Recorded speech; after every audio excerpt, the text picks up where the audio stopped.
सुळकूडच्या मृत शर्विल सागर महादेव याच्या कुटुंबियाला नामदार हसनसो मुश्रीफ यांनी दिली सांत्वनपर भेट. मुश्रीफ फाउंडेशनच्या वतीने ₹51,000 रुपयांचा तात्काळ मदतीचा धनादेश देत मुश्रीफ यांनी आपण आपल्या पाठीशी आहोत केली सांत्वन.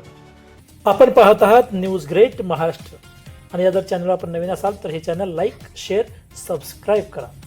आवाज सत्याचा, ताकद जनतेची. News great Maharashtra.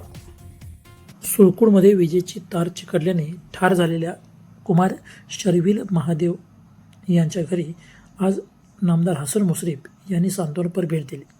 सुळकूड तालुका कागल येथील श्रीकृष्ण तरुण मंडळ गल्लीतील कुमार शर्विल सागर महादेव या 9 वर्षाच्या बालकाचा खेळताना विजेच्या 11 kV उच्चदाब क्षमतेच्या विजेच्या तारेला स्पर्श होऊन मृत्यू झाला. काल रविवार दिनांक 2 ऑगस्ट रोजी दुपारी 4च्या सुमाराला ही दुर्घटना घडली. आज कुमार शर्विलच्या घरी सांत्वनपर भेट देताना मुश्रीफ यांनी मुश्रीफ फाउंडेशनच्या वतीने महादेव कुटुंबियांना ₹51,000 रुपयांचा तातडीच्या मदतीचा धनादेश दिला. या कुटुंबियाच्या घरी पोहोचताच कुमार शर्विलच्या कुटुंबियांनी फोडलेला हंबाडा काळीज पिळवटून टाकणारा होता. कुटुंबाच्या या आक्रोशाने मंत्री मुश्रीफ यांच्या देखील डोळ्यात अश्रू अनावर झाले. याबाबत अधिक माहिती अशी, येथील श्रीकृष्ण गल्लीतून 11 kV उच्चदाब क्षमतेची तार महावितरणने उघड्यावरच ठेवलेली आहे.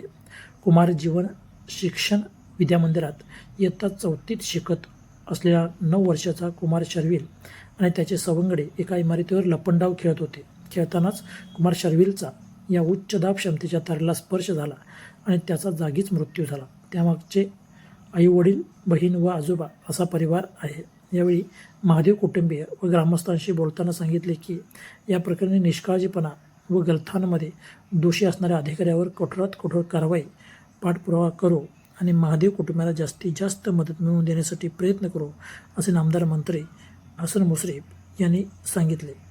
येथील श्रीकृष्ण तरुण मंडळ गल्लीत 11 kV उच्चदाब क्षमतेची महावितरण उघड्यावर सोडलेली आहे. भेट देताच महावितरणच्या या गलथान व जीव घेण्या कारभाराबद्दल ग्रामस्थांनी तीव्र असंतोष व्यक्त केला. याबाबत महावितरणच्या अधिकाऱ्यावर कठोरात कठोर कारवाई झालीच पाहिजे अशी मागणी ग्रामस्थांनी नामदार मुश्रीफ यांच्याकडे केली. यावेळी महावितरणच्या दोषी अधिकाऱ्यावर कारवाईसाठी प्रयत्न करू असे स्पष्ट मंत्री मुश्रीफ यांनी सांगितले. तहसीलदार श्री अमरदीप वाकडे व महावितरणच्या अधिकाऱ्यांना तातडीने पंचनामा करण्याच्या व जास्तीत जास्त भरपाई या कुटुंबियांना देण्याच्या सूचना मंत्री मुश्रीफ यांनी दिली. यावेळी डॉक्टर अरुण मुद्दांना, शिवाजी लगारे, बाळासाहेब पाटील, युवराज पाटील, दादासू चवई, पप्पू पाटील, क्रांतिकुमार पाटील, गोटो देशपांडे, भीमगुंडा पाटील, नितीन कांबळे, सुरेश घाटे, सुधीर महादेव, अनिल महादेव आदी प्रमुख व ग्रामस्थ उपस्थित होते. आवाज सत्याचा, ताकद जनतेची. न्यूज ग्रेट महाराष्ट्र चॅनल आजच लाईक करा, शेअर करा, सबस्क्राईब करा. News great Maharashtra.